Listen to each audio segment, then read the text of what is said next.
Qual é a arma mais poderosa que você consegue imaginar? Provavelmente algum tipo de metralhadora grandona ou uma bomba, certo? Mas e quanto às armas que existiam centenas, se não milhares de anos atrás? O que reinava de maneira suprema naquela época? Eram trabucos do tamanho de caminhões, lança-chamas antigos, ou que tal uma mão de ferro gigante que conseguia virar navios inteiros? Bom, coloque seu capacete, sua armadura e até umas boias de braço se aquela mão gigante for algo que te assuste, porque a gente tá prestes a dar uma olhada nas armas antigas mais incríveis que já existiram.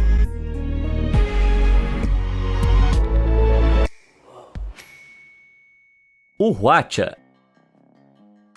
Quando a maioria das pessoas pensa em lançadores de foguetes, elas imaginam armas de alta tecnologia que disparam uma variedade inovadora de projéteis. Mas por mais avançados que pareçam, eles não são uma invenção recente. Na verdade, os primeiros lançadores de foguetes registrados podem ser rastreados até a China do século XI. Seus vizinhos logo seguiram o exemplo. Em 1409, um modelo coreano, conhecido como Hwacha, foi lançado, literalmente. Agora, você pode não estar esperando muito de uma arma com 600 anos, mas essa coisa era poderosa. À primeira vista, o Hwacha não parece muito letal. É um carrinho de madeira com umas varas espetadas em uma grade na parte superior. Só que essas varetas não são varetas, são 100 flechas explosivas. E aquela grade também não é só uma grade, é uma plataforma de lançamento. Cada tubo de papel cheio de pólvora tinha um pavio anexado a ele, como fogos de artifício, todos ligados juntos para formar um pavio longo. Então, em vez de acender o pavio para cada flecha individualmente, quando o pavio principal era aceso, todas as 100 flechas eram disparadas ao mesmo tempo. Imagina estar no campo de batalha quando de repente uma enxurrada de flechas impulsionadas por explosivos começa a cair ao seu redor. Não é uma coisa lá muito bonita.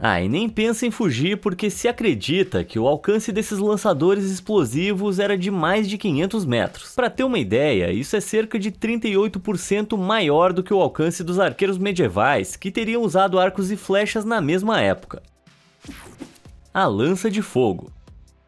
Se você tivesse que adivinhar, quando diria que as armas de fogo foram criadas? Elas parecem bem modernas, então talvez no século XVIII, no século XVII no máximo. Bom, surpreendentemente a primeira arma a pólvora data do século X, especificamente em 950 d.C. A lança de fogo, como era chamada naquela época, foi criada na China durante as históricas guerras Jinsong. Era uma arma semelhante a uma lança, e amarrada na frente havia um tubo de bambu cheio de pólvora e um pavio lento. Uma vez que o pavio era aceso, o tubo de pólvora jorraria uma torrente de chamas em direção ao inimigo, ou seja, um antigo lança-chamas. À medida que a pólvora foi modificada e melhorada ao longo dos séculos, o mesmo aconteceu com o poder da lança de fogo. Em uma versão, projéteis eram enfiados no tubo de bambu e disparados, feito balas, ou seja, uma antiga espingarda de lança-chamas. No século XIII, as lanças de fogo abandonaram a ponta da lança para depender apenas da explosão da pólvora. A arma se tornou tão poderosa que os projéteis que disparavam por si só tinham força suficiente para ferir fatalmente as pessoas. Mas por mais incrível que pareça, havia algumas desvantagens consideráveis. As armas eram projetadas para disparar apenas 1 ou 2 tiros no máximo. Além disso, o alcance da arma era de apenas 3 metros, o que significa que você tinha que chegar muito perto do inimigo se quisesse derrubá-lo. Apesar dessas limitações, não demorou muito para que a notícia sobre a nova arma se espalhasse. No final do século XIV, esses morteiros malignos não estavam causando caos apenas no leste da Ásia, mas também se espalharam pelo Oriente Médio e pela Europa. Parece que tinha gente em todo o canto se divertindo. O lobo de guerra. Bom, só o nome lobo de guerra já é o suficiente para causar medo até no cara mais durão. Soa como uma coisa de outro mundo. Mas a que tipo de arma um nome desses poderia pertencer? As pessoas montavam lobos de verdade e usavam na linha de frente? Bom, infelizmente não. Na verdade, é uma espécie de trabuco. Tá, mas não é aquela catapulta do seu avô. É esse trabuco gigante, com impressionantes 18,20 metros de altura. Acredita-se que seja o maior projeto de trabuco já construído. Essas mega máquinas funcionam usando um contrapeso maciço que é levantado e mantido em posição por um mecanismo de gatilho. Quando o gatilho é liberado, o contrapeso cai e a funda se lança para cima, arremessando pedras ou projéteis incendiários centenas de metros pelo ar. O lobo de guerra foi criado no século XIV, quando a Inglaterra estava em guerra com a Escócia. Em 1304, o castelo de Stirling, graças às suas enormes muralhas e posição elevada, era a última fortaleza escocesa a resistir ao domínio inglês. Por 4 meses, meses, os ingleses cercaram o castelo de Stirling, bombardeando constantemente a fortificação com bolas de chumbo, mas ela não caía. Então Eduardo I, o rei da Inglaterra, trouxe o lobo de guerra. O trabuco gigante precisou de 5 carpinteiros e 49 trabalhadores por mais de 3 meses para ser concluído, mas valeu a pena. Quando o lobo de guerra foi terminado, a mera visão dele aparentemente foi suficiente para convencer os escoceses a se renderem. Mas Eduardo não ouviu. Afinal, qual é o sentido de construir um brinquedo desses se você não vai usar, né? E ele realmente usou. Estimativas modernas afirmam que o trabuco gigante lançou pedras de 136 quilos a mais de 198 metros, a uma velocidade de 193 km por hora. Eu não vou oferecer nenhum prêmio para quem adivinhar o que o lobo de guerra fez ao castelo de Stirling. Sim, a muralha da fortificação foi completamente destruída. Tá feliz, Eduardo? Bom, sabe o que me deixaria feliz? Você clicar nos botões de curtir e se inscrever. Vai em frente, clica aí. Feito? Beleza. Bora para nossa próxima arma. O Bagnac. Qualquer um que tenha visto o Wolverine sabe o quão letais podem ser as garras de metal nas mãos. Ok, tecnicamente elas são feitas de um metal fictício que se chama adamantium, mas incrivelmente algo parecido com isso realmente existe na vida real. Tudo bem, ninguém fez garras de aço que se projetem dos nós dos dedos humanos, mas essa arma chega perto. O Bagnac, também conhecido como garra de tigre, é um pequeno dispositivo cortante de 5 centímetros de comprimento que surgiu na Índia no século 17. Os dois anéis em ambos os lados desse arranhador afiado permitiam que a arma fosse inserida nos dedos do usuário, fazendo com que parecesse uma garra. E se você não é fã de lâminas longas, versões menores do Bagnac também podiam ser discretamente escondidas na palma da mão, até chegar a hora de atacar um inimigo desprevenido. Se despedaçar o seu oponente que nem um tigre não fosse letal o suficiente, algumas pessoas temíveis até envenenavam as suas garras. Portanto, não só o seu inimigo ficaria com feridas profundas, mas também teria veneno correndo nas suas veias. Uma versão modificada do Bagnac até vinha com uma lâmina embutida no lado, só para o caso de arranhar seus inimigos até a morte não ser o suficiente. Sabe que de repente o Wolverine passou a não parecer mais tão durão. A garra de ferro de Arquimedes.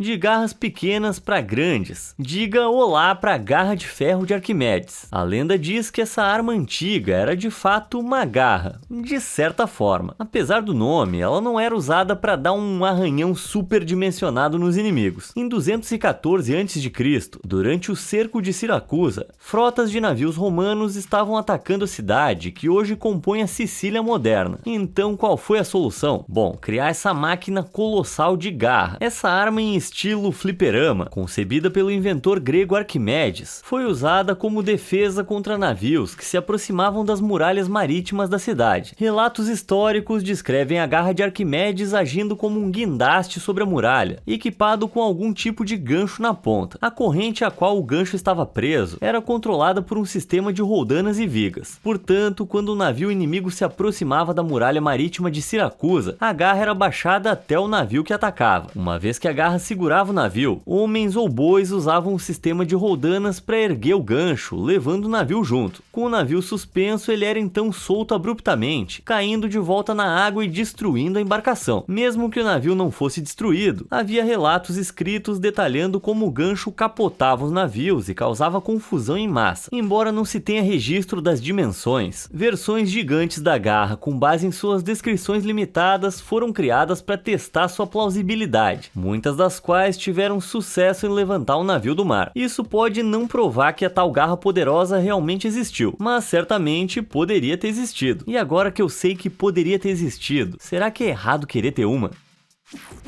Os Hellburners. Não tem como mencionar navios sem falar dos Hellburners. Isso pode parecer nome de banda de punk rock, mas esses navios infernais eram na verdade uma das armas mais brutais da história. Como o nome sugere, eles não eram navios comuns, eram navios incendiários, embarcações cheias de explosivos, intencionalmente incendiadas e direcionadas para uma frota inimiga. O resultado? Um enorme estouro, muitas coisas explodindo e muitos navios inimigos devastados. Em 1585, navios espanhóis espanhóis estavam cercando a cidade holandesa de Antuérpia. Para salvar a cidade, os holandeses encarregaram o engenheiro de combate italiano Federico Giambelli de criar a resposta do século XVI a uma explosão nuclear. Dentro de 2 navios, Giambelli construiu câmaras. Em cada câmara ele colocou 3.175 quilos de pólvora, e então as câmaras foram cercadas de pedras, ganchos e metal, para tornar o impacto da explosão um pouco mais destrutivo. No primeiro navio, chamado de Fortuna, a explosão deveria ser disparada por um pavio de queima-lenta, mas infelizmente o Fortuna se afastou dos navios espanhóis, e a sua explosão causou pouco dano. Mas nem tudo estava perdido, porque o segundo navio, apropriadamente chamado de Esperança, ainda estava por vir. Em vez de um pavio lento, o Esperança usava uma bomba-relógio, uma mistura avançada de mecanismo de relógio e pólvora, que acenderia automaticamente o pavio em um horário pré-determinado. Nessa ocasião, a embarcação derivou diretamente na direção dos navios espanhóis, antes de explodir com sucesso. A explosão foi tão alta que dizem que pôde ser ouvida a mais de 80 km de distância. Não é de surpreender que a explosão da bomba e os destroços que caíram foram bem destrutivos, custando a vida de cerca de 1.000 soldados espanhóis. Na verdade, a detonação foi tão grande que os historiadores acreditam que foi a maior explosão feita pelo homem naquela época. Bom, quem precisa de bombas nucleares quando se tem os Hellburners? Fogo grego. Quase 1000 anos antes dos Hellburners zarparem, havia outra arma antiga causando estragos nos mares agitados. Só que dessa vez não era um navio em si, mas uma arma engenhosa transportada a bordo. De 674 a 678 d.C., Constantinopla, a antiga capital do Império Bizantino, estava sob cerco. Uma frota árabe de navios estabeleceu bases ao longo da costa e bloqueou a cidade enquanto atacava as fortificações de Constantinopla. Com sua cidade ameaçada, o grande inventor Calínico de Heliópolis criou uma arma tão poderosa que mudou o rumo da guerra. Batizado de fogo grego, esse antigo lança-chamas funcionava lançando uma mistura inflamável a partir de tubos nas proas dos navios bizantinos sobre as embarcações árabes. As chamas eram expelidas de sifões pressurizados, o que lhes dava melhor alcance e precisão para garantir que a mistura mortal chegasse a bordo dos navios inimigos. O fogo então jorrava sobre a frota árabe, destruindo as embarcações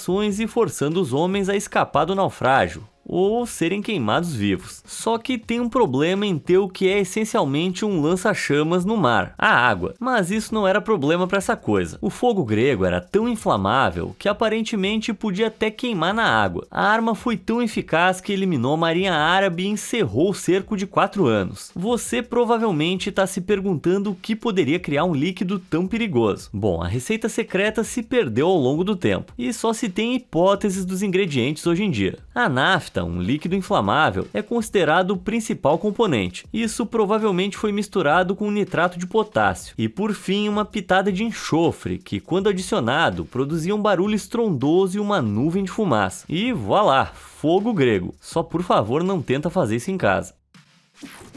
O Macuahuitl. De acordo com textos espanhóis do século XV, o povo asteca realizou alguns sacrifícios humanos particularmente brutais em nome de seus deuses, como oferecer seus corações ainda pulsantes antes de lançar seus restos pelas centenas de degraus do imponente Templo Maior. Mas se você achou isso brutal, então prepare-se, porque existe uma arma da história asteca que é ainda mais arrepiante. Esse é o Macuahuitl. Não se sabe exatamente quando essa clava de madeira surgiu, mas quando os conquistadores espanhóis chegaram ao México no século XVI, ela estava amplamente distribuída entre os soldados astecas. Claro que lançar uma clava de mais de 90 centímetros na direção do seu inimigo seria o suficiente para nocauteá-lo, mas o que exatamente torna essa uma incrível arma antiga? Bom, o Macuahuitl não ganha sua reputação impiedosa da clava em si, mas das lâminas de obsidiana que revestem as bordas. Esse vidro vulcânico natural é afiadíssimo e tem uma borda de corte 500 vezes maior do que a lâmina de aço mais afiada. É tão afiado e preciso que é usado em diversos tipos de bisturis, mas os astecas não estavam usando obsidiana para fazer incisões precisas. Não, eles estavam mais interessados em cortar a cabeça dos seus inimigos, e como era de se esperar, o Macuahuitl era muito bom nisso. Relatos espanhóis falam sobre a eficácia eficácia da arma não apenas na remoção das cabeças dos homens, mas até mesmo dos cavalos. Em casos em que cortar a cabeça dos seus inimigos não era necessário, os guerreiros astecas infligiam muitos cortes rasos em suas vítimas com lâminas de obsidiana, antes de desmaiá-los com a clava e levá-los de volta para o sacrifício. Digamos que de fraca essa arma não tem nada. Apitos da Morte. Parece que os astecas tinham um gosto pelo sofrimento, porque suas armas selvagens não paravam no Macuahuitl. Em 1999, arqueólogos fizeram uma descoberta chocante em Tlatelolco, na cidade do México. Era um esqueleto segurando o que parecia ser apitos de brinquedo, embora eles não fossem brinquedos, mas algo muito mais sinistro. Estudos posteriores revelaram que a vítima estava segurando apitos da morte. Os minúsculos instrumentos eram uma parte importante dos rituais astecas, supostamente ajudando a guiar os espíritos dos mortos pelo além. Mas os historiadores acreditam que pode ter havido um uso ainda mais temível para esses instrumentos. Quando soprados, os apitos da morte emitiam um grito.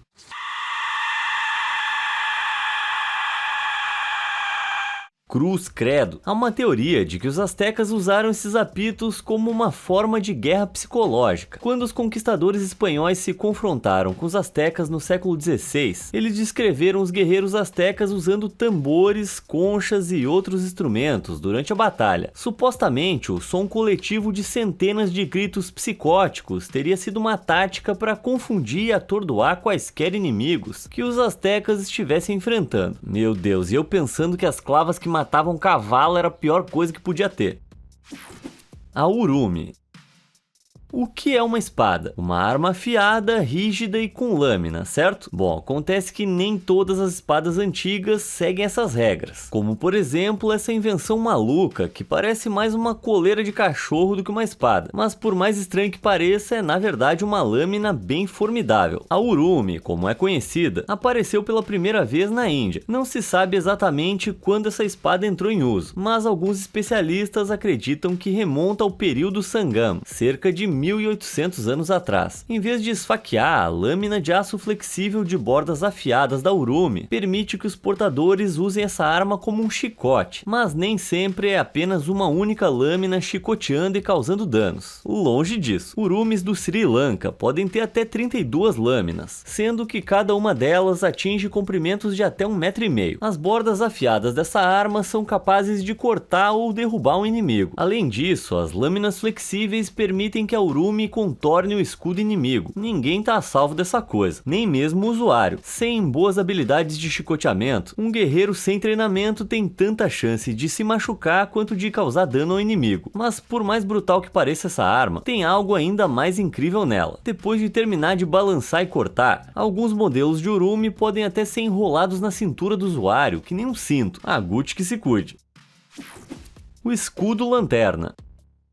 O Renascimento italiano é famoso por ser uma era de descobertas, com designs de Leonardo da Vinci e Michelangelo revolucionando a Europa Ocidental. Mas tem uma peça de engenhosidade que supera até mesmo o trabalho desses grandes mestres. Uma salva de palmas para o escudo lanterna. E sim, como o nome sugere, é um escudo, só que com uma lanterna. Por que não? Não se sabe exatamente quem inventou essa arma maluca, mas acredita-se que tem origem na Itália do século XV. O escudo não era muito grande, com diâmetro de apenas cerca de 30 centímetros, mas o que lhe faltava em tamanho mais do que compensava em estilo. Anexada ao escudo estava uma luva blindada, com 2 espinhos saindo dela, e se isso não fosse o suficiente, uma longa lâmina reta de espada era fixada abaixo da luva blindada. Mas a coisa mais louca sobre esse escudo não era o design elaborado ou as suas características pontiagudas, era que os soldados colocavam uma lanterna atrás do escudo e podiam puxar uma alavanca para abrir uma pequena escotilha e fazer a luz brilhar, enquanto ainda mantinham o escudo erguido. Agora, uma lanterna acesa no topo do seu escudo não parece assim a ideia mais brilhante, sem trocadilhos. Mas essa estranha arma não era usada em situações de combate normais. Em vez disso, o escudo lanterna era usado em duelos noturnos. As autoridades italianas patrulhavam as ruas da cidade à noite em busca de criminosos com seu super escudo. A princípio, pode parecer inútil ter uma luz saindo do seu escudo, afinal isso ia revelar sua localização movimentação para os inimigos. Mas aí reside a beleza dessa arma. À medida que alguém se aproximava desse escudo, o brilho da lanterna aumentava, tornando a visão mais difícil, dando assim ao portador tempo de derrubar o seu oponente. Supera essa, Da Vinci. O apanhador de homens. Não muito tempo depois dos italianos começarem a cegar uns aos outros com seus escudos lanterna, outra arma incrível surgiu na Europa. Com um nome muito criativo, o apanhador de homens parece o filho feio de um pegador de lixo e uma máquina de pinball, e acredita-se que tenha sido usado na Europa no final do século XVIII. Mas em vez de pegar cascas de banana, essa coisa foi feita para pegar humanos. Consistia em uma haste montada em uma cabeça de 2 dentes. Os dentes podiam ser abertos, permitindo que se encaixassem em torno do pescoço da maioria dos alvos antes de travarem de volta na posição fechada. E só para ser ainda mais desagradável, algumas versões dessa arma até tinham pontas voltadas para dentro, o que significava que se você fosse pego, não havia opção de se debater. Em tempos de guerra, essa arma maliciosa era usada para puxar homens de seus cavalos e arrastá-los para o chão. Pode não parecer a maneira mais eficiente de matar o seu inimigo, mas nem sempre era esse o objetivo. Cavaleiros adversários que fossem pegos vivos poderiam ser usados como resgate, tornando o apanhador de homens a arma perfeita para agarrar uma pessoa valiosa. A maioria das pessoas poderia pensar que esse dispositivo peculiar agora está confinado aos livros de história, mas o apanhador de homens ainda é popular hoje. No século XXI, a polícia japonesa usa uma versão modificada do apanhador de homens, mas felizmente eles abandonaram as pontas de metal por pontas cegas. Sabe aquele ditado? Se não estiver quebrado, faça modificações para não espetar as pessoas no pescoço. O Chakram. Todo mundo que já assistiu Xena, a Princesa Guerreira, vai reconhecer esses discos de aço como uma das principais armas do seu arsenal. Mas esse temível frisbee não foi inventado só para um programa de TV fictício. Essa arma, chamada Chakram, nem sempre apresenta o design de lâmina dividida das armas que a gente vê na TV. Mas não subestime os danos que esses discos podem causar. Embora sua origem exata não seja conhecida, sabemos que a partir do século XVI, essa arma circular com lâminas era usada pelos militares Sikhs. Normalmente, cada um tinha um diâmetro de 12,7 centímetros e um design aerodinâmico plano, o que permitia que fossem lançados a mais de 60 metros. Para lançar essas coisas, muitos usuários adotam um estilo de arremesso conhecido como Tajani. Para começar, a arma é girada no dedo indicador e depois arremessada com um movimento rápido do pulso. A rotação e o movimento rápido geram tanto poder quanto distância para o arremesso. Além disso, girando o dedo ao longo do anel interno menos afiado da arma, os usuários evitam se cortar. Isso provavelmente é uma coisa sensata, considerando que textos históricos afirmam que, quando usado corretamente, esse disco tem a capacidade de cortar membros inteiros, devido à lâmina circular incrivelmente afiada do Chakram. Juntamente com a velocidade que ele viaja, a arma continua a girar mesmo quando penetra em qualquer coisa que seja lançada. Eu nunca mais vou conseguir olhar para um frisbee da mesma forma. Cadáveres.